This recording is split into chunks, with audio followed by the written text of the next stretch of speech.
Oops.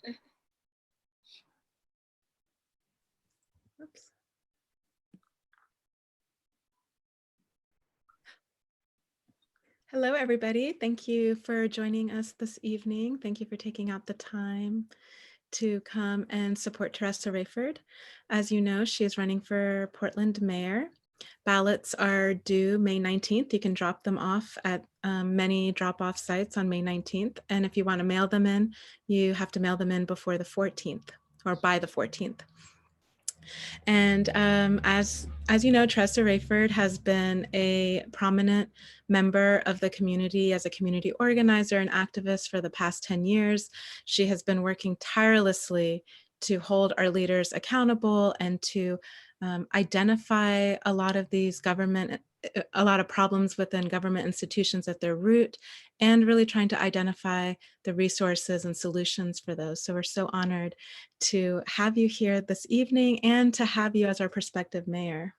Thank you. Thank you for having me. And I'm so honored and thankful to be able to spend time with my friend Rachael, who's been supporting me for years. And we haven't been able to reconnect, but this is the proper time. And I'm just thankful that it is, you know, really our time to move forward and to do things together. So thank you for being here for me. Yeah, and we've got Rachael Rice, who is an all-around artist. She's been a musician since she was a child, and she's been making music since. She is a certified art teacher. Is that correct? Correct. And she'll be here providing some music for us. Thank you. Yeah, and we also have Andrew from Fingers Crossed Interpreting, who will be interpreting for our Hard of Hearing friends. And he'll be switching back and forth with another one of his colleagues, Amanda. Okay, and on that note, we'd love to hear some music from you, Rachael. Oh, thank you so much. It's such a joy to be able to just do some music in the presence of Teressa Rayford, who's one of my personal heroes and teachers. I've been seeing Teressa out in every demonstration and direct action that this city has ever had. I've been seeing her in the street for a minute, and we've collaborated before on some musical leanings that have a country tinge and some activism embedded in there. And I appreciate being able to play country music. You know, it's definitely the music of my people. And and you know, for sure we stole a good amount of it too. I'm not going to pretend, you know, that we didn't. And every rock song, you know, owes a debt to the people that originated that genre. So to be fair and real about that. But I'm going to play a couple songs for y'all, and I'm just so happy to be here in support of Teressa Rayford for mayor. This is a grassroots campaign, and the integrity with which you approach your campaign and the way you walk through the world and the way you show up for people, the way you push resources around, the way you use art and language and spirit, it's like nothing else I've ever seen. And all I want to do is like be in your presence and support what you're doing. So thank you. Thank you. Thank you so much. It's a little country song from the country of England. It's called Sympathy for the Devil.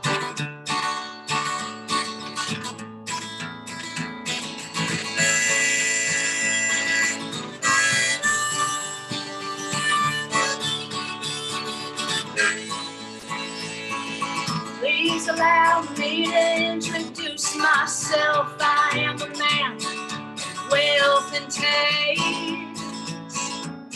I've been around for many a long year. I stole many a man's soul and faith. I was around when Jesus Christ had his moment of doubt and pain. I made damn sure that Pilate washed his hands, sealed his fate. Pleased to meet you. Hope you guess my name. What's puzzling you is just the nature of my game. I stuck around St. Peter's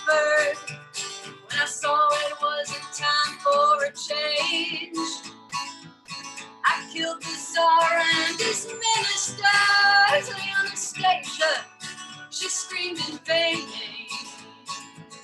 I rode a tank till the generals rank with the blitzkrieg rage down the body stain. Pleased to meet you. Hope you guess my name. Yeah, yeah. Oh, what's puzzling you is just the nature of my game. All right.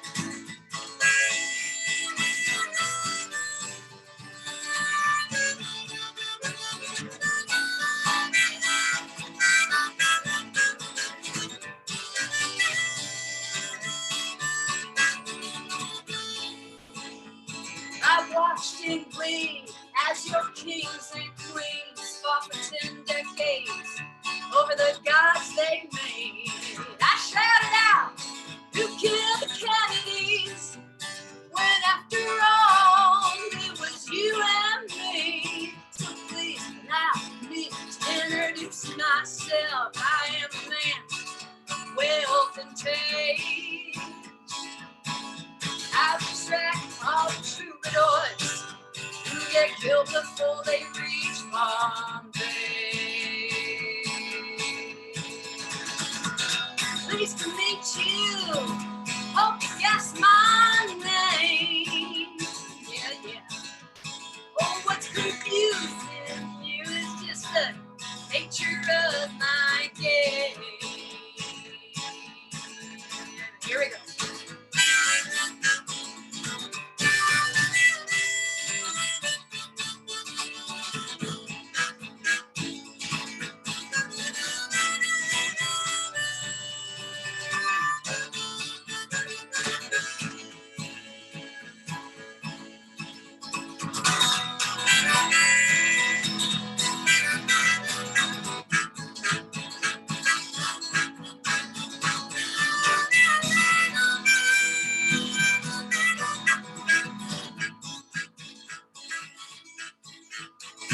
Just as every cop is a criminal, all the sinners saints. Heads is tails, just call me Lucifer, 'cause I'm in need of some restraint. If you meet me, have some courtesy, show some sympathy and some taste. Use all your well-learned politics, throw away your soul ways. Pleased to meet you. Hope you guess my name. Oh, what's puzzling you is just the nature of my game.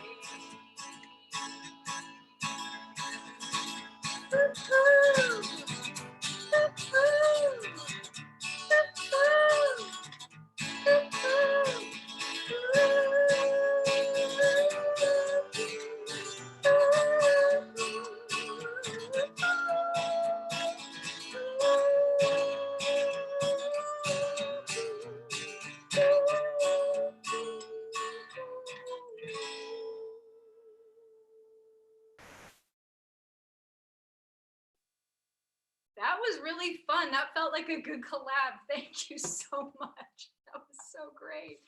Oh my gosh, beautiful. So really quickly, while I switch harmonicas, so let's see, I'm gonna be playing the key of E, F, G, A, so I need an A harp. I played this song at the last time I saw Teressa in a collaboration, which was at Alberta Rose Theater for the Dolly Parton Hoot Night. And so I thought it would be great to do a Dolly Parton song.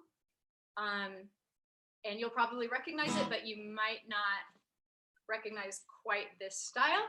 Try to make it a little bit of my own. Let's see. And my cat has joined us, so if he wanders across the screen, that's just going to be part of the experience. This is a song called 9 to 5.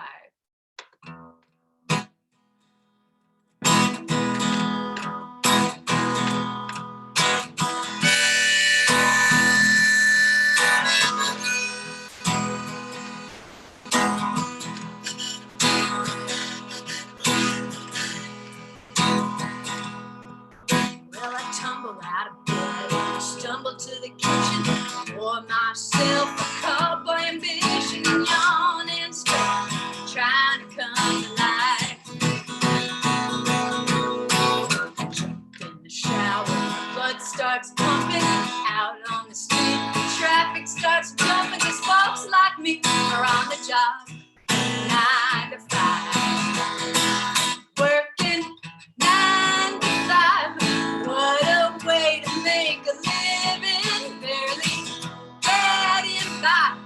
It's all taking and no giving. They just use your mind and they never give you credit. It's enough to drive you crazy if you let it.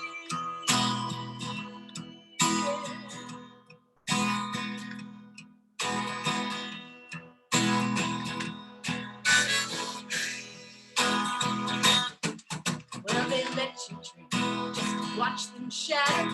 Just a step on the boss man's ladder, but you got rings they'll never take away. 'Cause you're in the same boat. A lot of your friends waiting for the day your ship will come in and the tide's gonna turn and it's all gonna roll your way. Oh, working 9 to 5. What a way to make a living. Barely getting by. It's all taken and no giving. They just use your mind and they never give you credit. It's enough to drive you crazy if you let it. 9 to 5. Yeah, they got you. Think about it, don't you? It's a rich man's game, no matter what they call it. And you spend your life putting money in his wallet.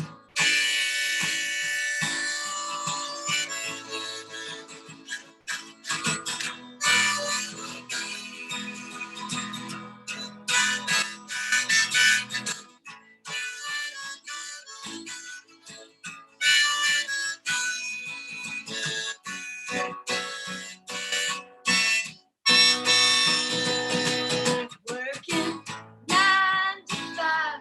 What a way to make a living. Barely getting by.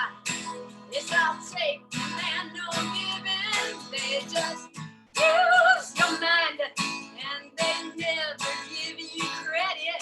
It's enough to drive you crazy if you let it.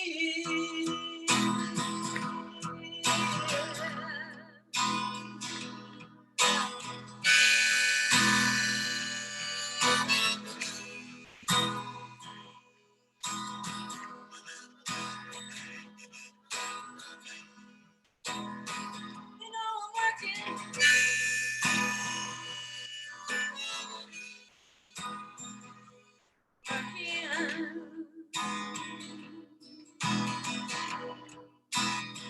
You know I'm working.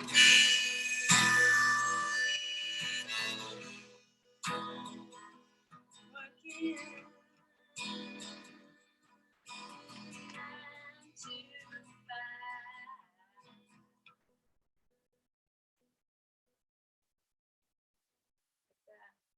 Oh, thank you. It's so great. Thank you for the interpretation. This is really special and should be like this. It could be like this. And I'll say more about what it could be like, because that's why I'm voting for Teressa Rayford, because I want to vote for the world that she imagines. Not the world that Mitch McConnell imagines, and not the world that Ted Wheeler imagines, the world that Teressa imagines. I want to live in that world. Okay, I'm gonna do one more and then we'll chat. And this is a song that is important to me, and not just because John Prine just died, but because of a memory that I have with this song from back in Vermont where I used to live. And so I'm glad to do it here for y'all. Feel free to sing along. The song is from like 1971, but there are other versions you might know more.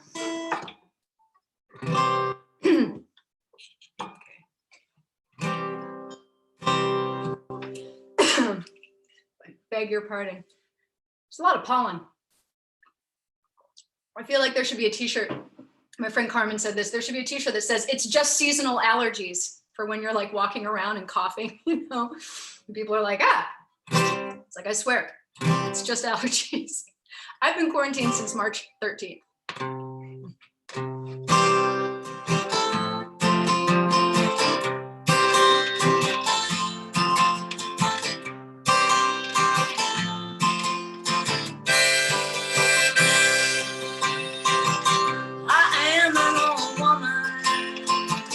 Named after my mother, my old man's another child grown old. Dreams were lightning, thunder was desire. So house was burned down long time ago. Make me an angel that flies from Montgomery. Make me a poster of an old rodeo. Just give me one thing that I can hold on to. Leaving this living is just a hard way to go.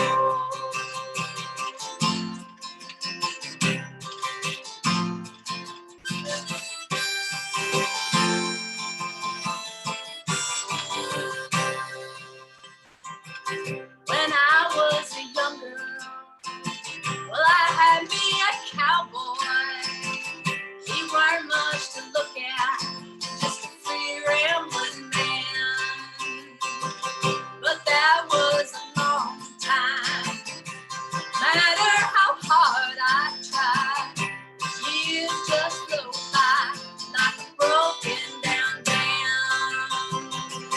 Make me an angel that flies from Montgomery. Make me a poster of an old rodeo. Just give me one thing that I can hold on to.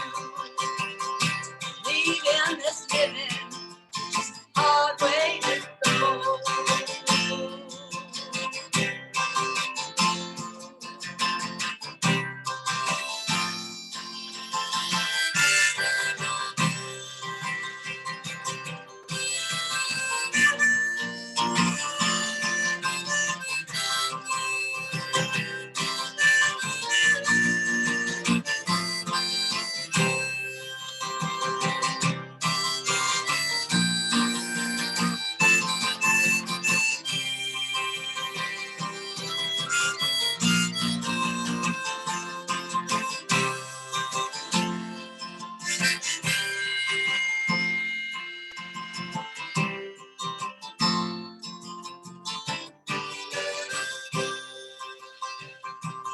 There's flies in the kitchen, I can hear them buzzing, and I ain't done nothing since I woke up today.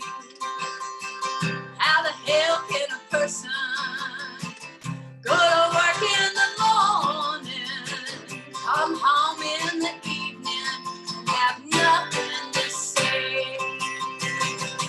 Make me an angel flies from Montgomery. Make me a poster of an old rodeo. Just give me one thing I can hold on to. Leaving this living is just a hard way to go. Leaving this living is just a hard way to go.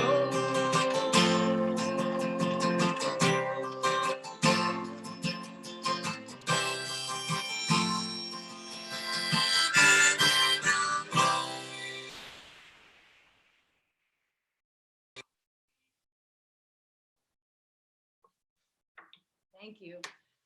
So I realized my set list has one more song on it, but I want to do a time check. Is there time for one more and then a chat and then a finale? I'll look in the chat, see.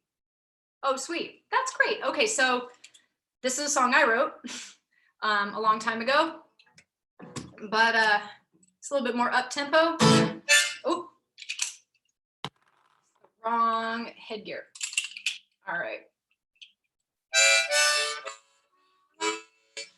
So in its own way, this is a song about struggle.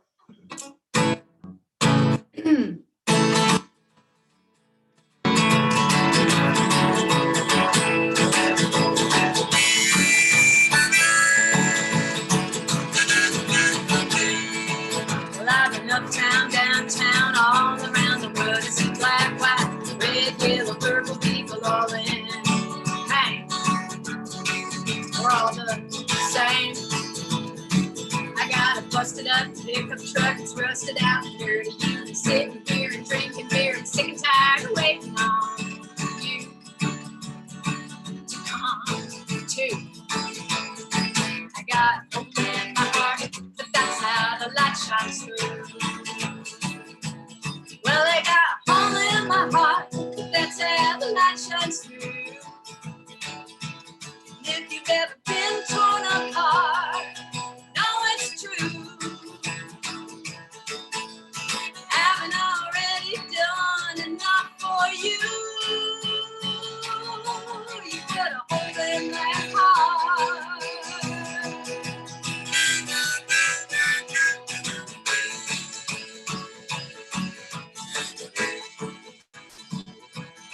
Well, I got Tammy, Hank, and Waylon, Willie Nelson too. I got George Jones, the Rolling Stones, and Dylan. I'm counting on you to see me through. Well, I got AP, Tweety, Graham, and Emmy Lou. I got Loretta, Wanda, Patsy, Johnny, and June. Oh, take away my blues. They had a hole in their hearts, but that's how the light shines through. Well, they had a hole in their hearts, that's how the light shines through. If you've ever been torn apart, know it's true. Haven't I already done enough for you? You put a hole in my heart.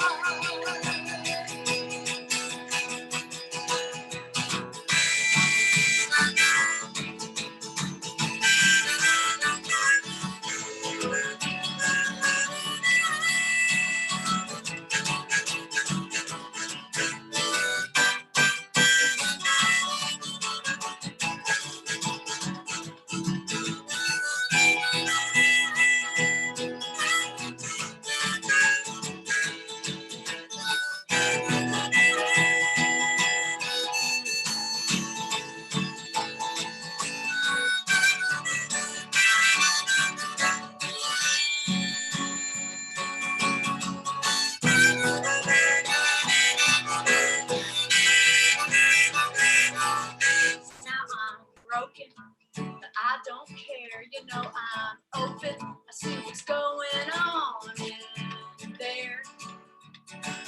Not scared. If you've been shattered and insecure, well, it don't matter. None of us has ever been cured, but there's a cure for you. You got a hole in your heart. That's how the light will shine through. Well, you got a hole in your heart. That's how the light shines through. And if you've ever been torn apart, know it's true. I haven't already done enough for you. You put a hole in my heart. Hole in my heart now.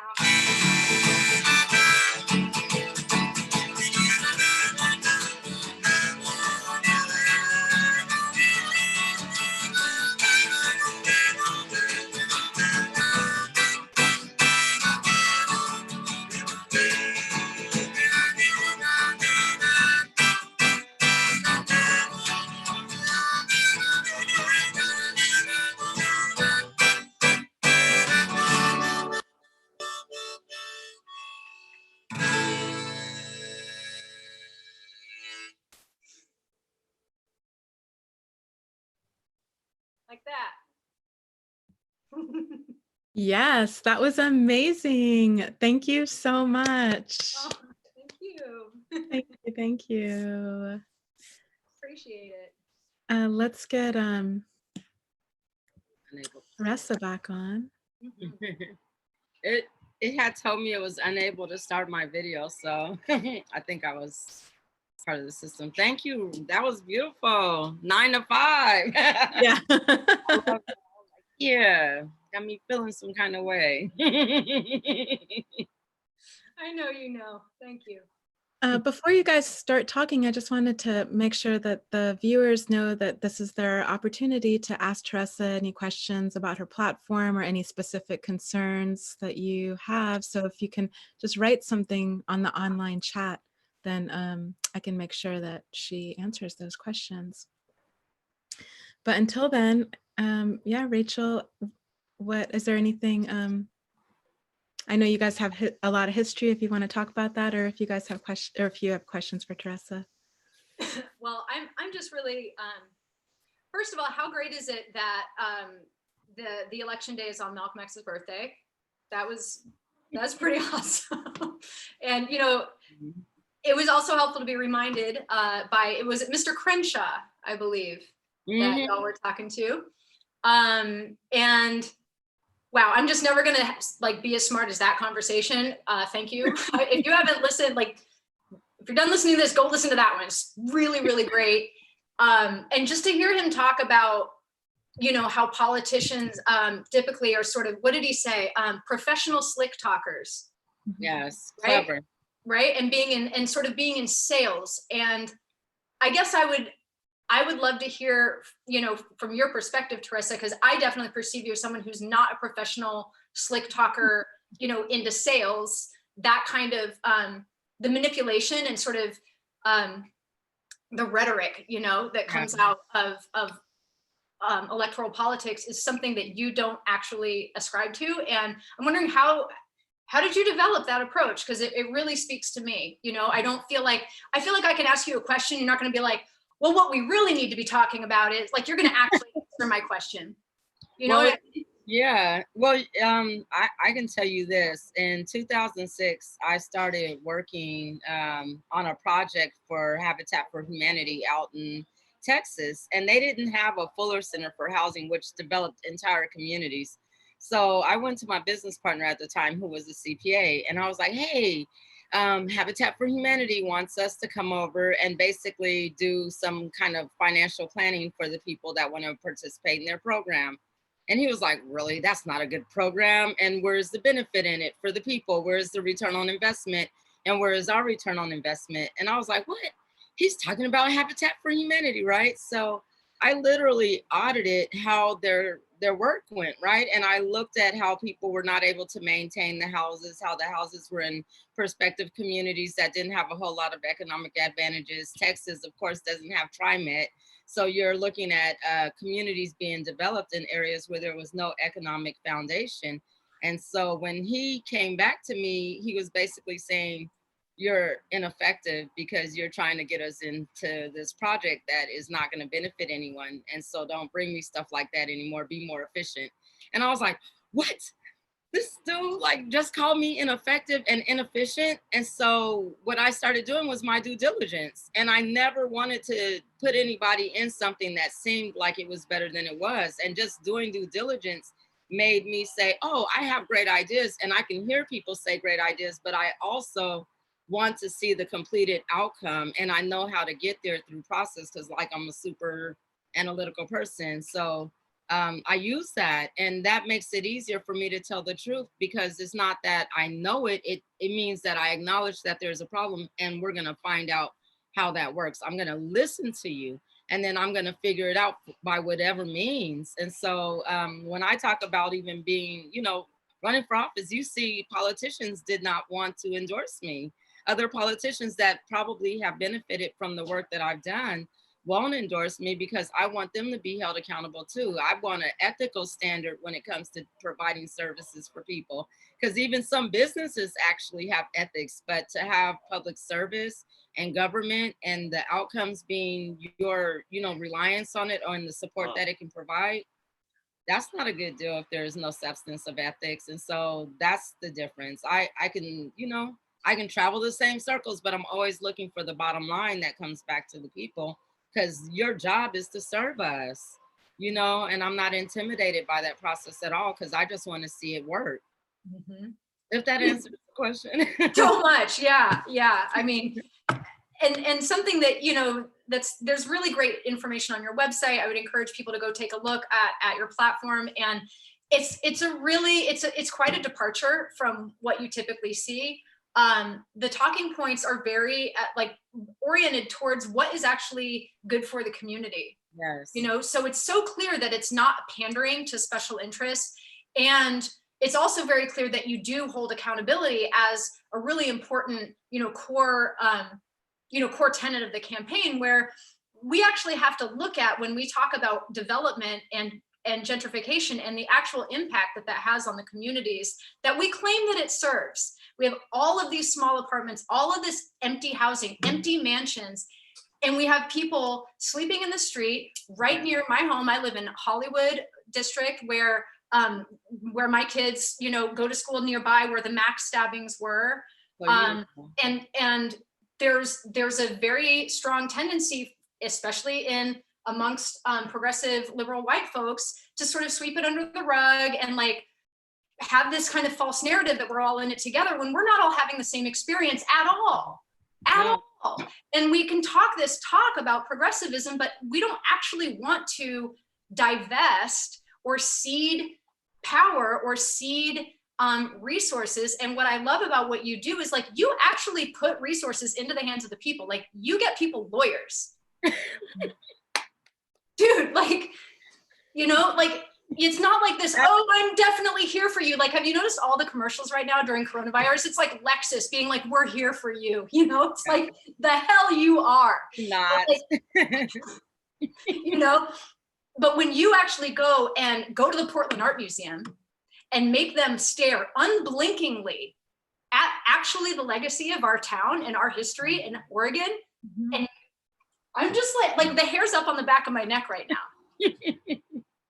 Like, and the fact that my community partners in crime or comrades allow that, and they benefit, they know that it's strong and important for us to all come to terms with these things. You bet. Yeah, if they want to look at themselves in the mirror, because you can talk about community or you can be about community. And Teressa Rayford is about community. That's what's up. Yeah. And honestly, I do feel like ideologically we're sort of trapped in like the white man's imagination and white people's imagination, which is a very dangerous place. Yes. The white imagination is toxic, dangerous place. And if we don't consciously cultivate and uplift and support Afrofuturism and the visionary futures of the people that have been most impacted by the legacy of our history, then we are going to it will keep going like this, and it can't go on like this. And there's a way that we're sort of trying to push this time frame with this campaign of like, no, we're not going to wait until everyone is on the ideological purity same page. It's actually not about ideology, At all. Right? And so I just see you embodying, like, ideology isn't the beliefs you affirm, it's what your actions show that you value. So everyone can have correct ideology as like mayoral people, candidates, but that's not the same as, are your actions lining up with that? And that's why I'm voting for you. Yes, thank you. And that's what I'm always, not just because in society the expectation is that I work harder, you know what I'm saying, than anyone else, but just because for my own self, I want to see things done in a way that it matters, right? And so it matters a lot to me that you said all of that, because it's compounding. And what we've done is community action. It's not just the community burdening one person with all of that. I've watched our community go through some serious transition and trauma over the last 10 years since my nephew died. And I was like, everybody's going to be held accountable, because we're going to find out how to keep children safe. And people came with me, and we're all still together. And for us to be here now, and like you were saying, some of the politics of whiteness and how people will say things like, oh, but she's a protester, or, well, I can do this, or I'm this, or I'm that. And it's like, it's not about that.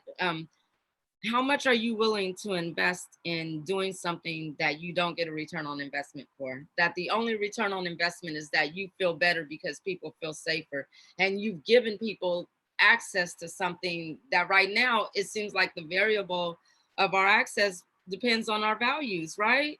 Like, we have to knock that down. Who wouldn't want to? And why is it taking us so long?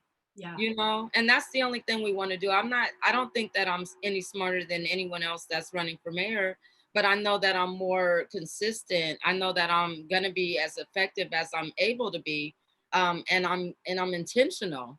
Yeah. This is not something that I'm just thinking like, wow, I want to do this. No, there is very serious intention in it. And I had said earlier on the program we did, 2 stories right now are leading the foundation of what I've been standing for. One of them talking about the Secretary of State's office and how they need to do these audits and they need to provide this information so that we can develop and transition into fair policy.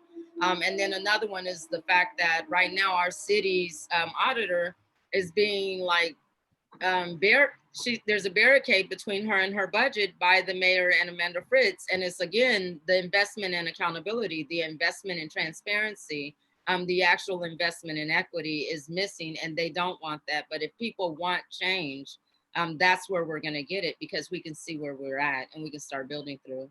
So Is it, thank you. Is it not clear that this isn't working?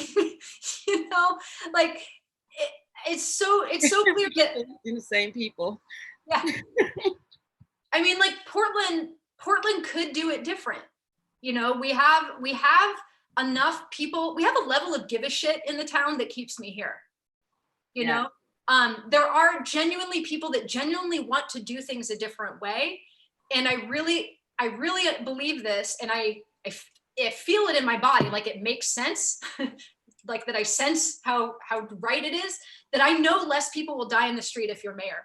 Oh, of course. Like, I know, like that's what accountability means. You count what happened, and it happened like this. Numbers matter, timelines matter, the people that did the sweeps, it matters. Yes. And I know that you will be somebody that will not allow, like the suffering stops with me, stops here. Yeah. And I know that under your watch, there will be a lot less texting between the police and the white supremacists. Oh my God, there's zero tolerance in my book when it comes to hate. I don't believe that that's free speech. I don't believe that hate speech is freedom of expression. I believe that it is violent and it's terroristic. And we're not going to have tolerance for that. And I believe that what you're saying is based on how that person perceives these things in society. Ted Wheeler perceived me as a threat because I said, stop killing us. You know what I'm saying? Under his watch, people knew who he was. He pandered to them, so they knew they had the ability to kill with impunity. People knew that they could get along and get away with things without taking his direction. He's not a strong leader, you know, and people don't mind. I mean, I'm not a threat. I've had to work on both sides of things. When I first got here and my nephew died, it wasn't because the police killed him. It was because he died in gun violence, but we still don't know who that was. I wanted to know what I needed to do to participate in an investigation or to figure out how to keep my community safe.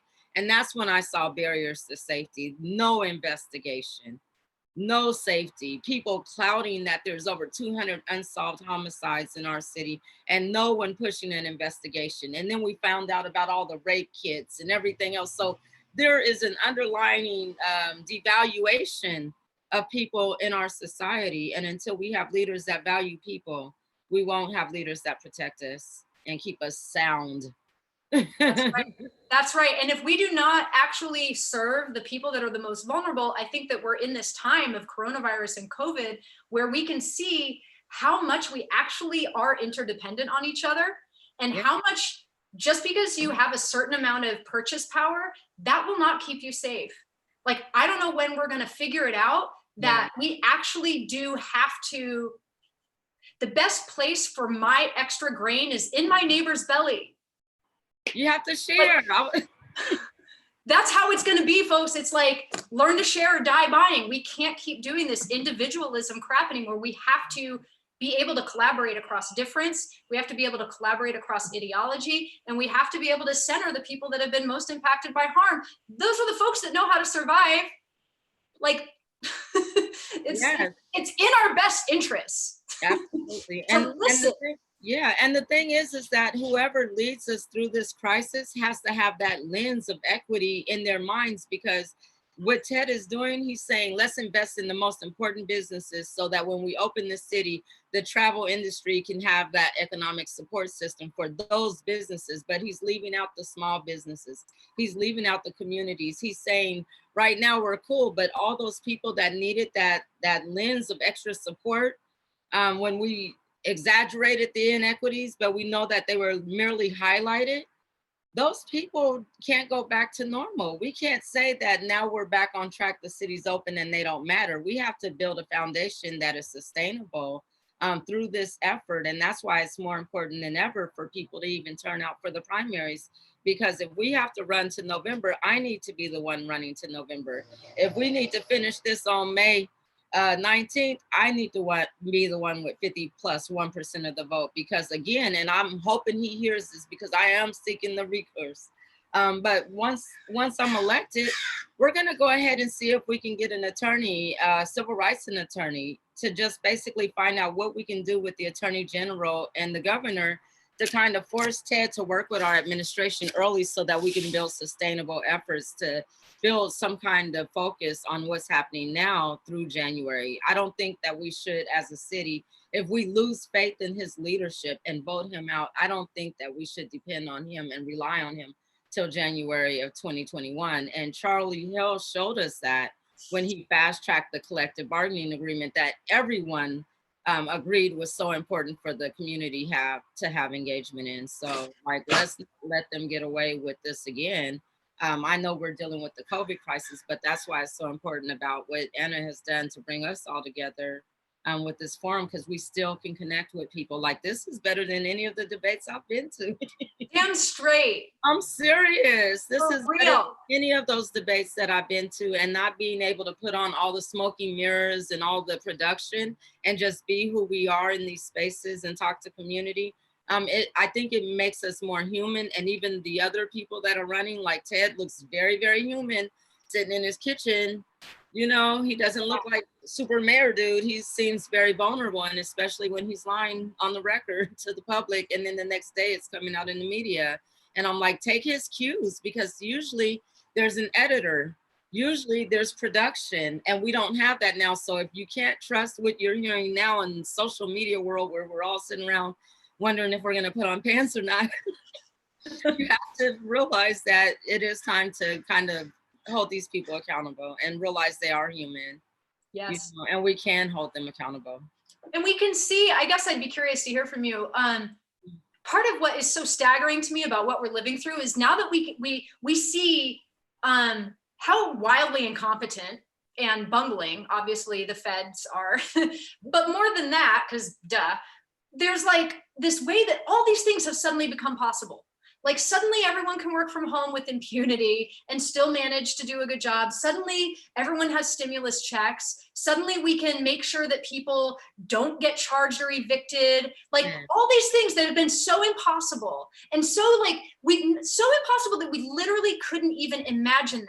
We couldn't imagine a world where people wouldn't get evicted for non-payment of rent. What would the landlords do? And I feel like we're in that time where, like, there's always been people that have been like, no, it could be a different way. There have always been visionary people that were like, no, you shouldn't own people as property. Yeah. What do I do with my cotton fields? Like, that's where we're at right now. Like, no, there are, like, we can do it a different way, and we can see what's possible now, and we have no more excuse. There's no more excuse for evicting people. There's no excuse for not doing reparations, direct reparations, like for real reparations. There's no reason why we can't let everyone make their own schedule, why we can't make sure that healthcare is universal. My God, it's so clear we need it. And so there's no excuse anymore. It's time. None. And when we talk about, like, the universal basic income and things like that, and they would be like, that would break the whole system. No, it would not, because look what's happening right now.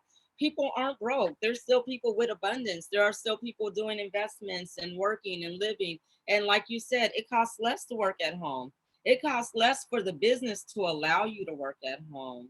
It's better for your family and your own mental and emotional health sometimes to be able to have that choice. So we're learning that those dynamics do matter for us and could build efficiencies for society. And that's why I said sustaining these efforts to make sure that we don't burden our community to going back to business as usual. We should be able to eliminate housing issues with this because the focus, like you said, it was so direct and so responsive in such a little amount of time. And I think the biggest holdup was like Trump wanted to write his name on the checks. Okay, so that Yep. broke the banks because we had to wait for that transaction to go. But other than that, we knew that though. Everyone knew that. All of us know that the political will to pass fair policy and to legislate funding for things that are important comes from the courage and the will of the person we elect. That's why democracy is so important for us to be participants in it and for us to be engaged in it because we don't know how powerful we are. When I started doing protests and activism and organizing, going back and forth to the state capitol, I mean, at first it was me and a couple of people who had been affected by gun violence. But after what happened in Ferguson, Missouri, and when all those different people came up and people were like, we need $15 an hour, we need home health care, we need this, we need that. It was not rocket science because I still knew people that also were affected by gun violence that had all those other issues. So getting them to come and speak to the legislators and the senators, and they weren't unionized and they weren't the CEOs of these companies, that made such a big, huge impact. I remember the grand jury, recording bill when Lou Frederick, I took nasty women, like about 40 people to the state capitol to, go and do an ACLU lobbying day. And he stood there and said, we wouldn't have passed that bill had Teressa not had people out there organizing and protesting, recording the grand juries. I've sat with legislators that didn't even know what that process looked like because it's a private process. And now we all can get access to it because we need to know what kind of process is happening when we have over mass incarceration. And now because that process is in place, guess what else is happening? Everything else has to even itself out and become more ethical because now there's a watch. And so that's why, yes, that's why we got to keep going. We're doing the right things. Everything is managing itself. And it is all of us together. It's not one person. I can't claim anything because I barely had bus fare to get anywhere sometimes, but we were all getting there and getting our voices on the record. So this Well, week, I've been seeing you for a minute. Like, I know that this is not a high profile, glamorous gig. Like, like, like you're not doing the like charismatic leader, that has this face and then all the people are, like the way that you share power and the way that you do boring shit, like the way you sit in City Hall and wait and don't leave and don't eat a sandwich and wait and go through lunch and it's in the evening now and like you're relentless. We are so blessed. We don't deserve you. And I'm so grateful that just your presence here in this city has pushed the envelope and has made the conversations happen, has made the legislation go through, like the relentlessness of your presence and just like, nope, I'm still here. Yeah, not going. And you're not like, like it's not showbiz. No. You know what I mean? The way it can be sometimes. Yeah, I've seen it, and that doesn't help us. And I know why people do that, but it doesn't help us at all because we're already being fooled by people we trust. So we don't need to do that to each other. Oh, yeah. Well, hey, I know we're coming up on time, but I'm just so grateful for this conversation and for your work. And Ty, and was it Anne? Did I get the name right? Anna? Okay. Anna. Thank you for tonight and for this. And all day today, I've been practicing these songs, and each song I've like cried. And this last song is really kind of a sing-along. And if you're out there and you're listening, today is Mother's Day, and I'm thinking of the women who have lost their children, to gun violence, who've lost their children to the violence of the state. I had a list actually of mothers' names. They're all Black women and have lost their children. And I don't think we need to read that list right now, but I'm holding it in in spirit. And may our work serve. May you be remembered. May you be well grieved when you're gone. You know, may you have such an impact that it would be impossible to forget you. And I think we're already there, but you're only also just getting started. And I just can't wait to see what you do. And I'm so grateful that you're in this position to be of this kind of service. Yeah. You're a gift. Yeah. And Rachel, before you start your song, on that note, let me just remind our viewers that we need to get Teressa elected. So please spread the word, talk to your friends, your family, your neighbors. There's more shows coming up this week where people can get to know Teressa and just listen to her. She's got a website, the social media.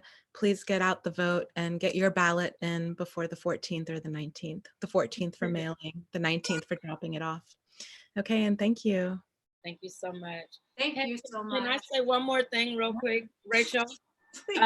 If anybody ever saw our Black Lives Matter banners that were black with the cursive on them that said Black Lives Matter and Spring Uprising and say her name, Rachael is the artist who made those for us. And every last one of them got stolen, but I know that they're in good homes. Good. I'm curious. And it took years for them to all come up missing, but I remember one by one, they would go away. So thank you so much for all of that. Thank you. That's high praise. That's high praise. That's literally the least I can do is make a freaking banner. Like, well, they're all over the world. Like when Janelle Monáe came here, we had them on the steps at Dawson Park, and that's a park I grew up in.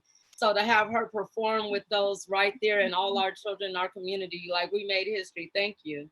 Likewise, if you ever need anything like that, you just holler at me, okay? Yes, thank you. I got you. Okay. Thank you. Thank you. This is will the circle be unbroken? And I'll just do a little prayer in the beginning. Glory, glory, hallelujah. Gonna lay my burdens down. Glory, glory, hallelujah, gonna lay my burdens down. I was standing by my window on one cold, cloudy day when I saw that the first come rolling for to carry my mother away. Will the circle be unbroken by and by, Lord?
she was gone.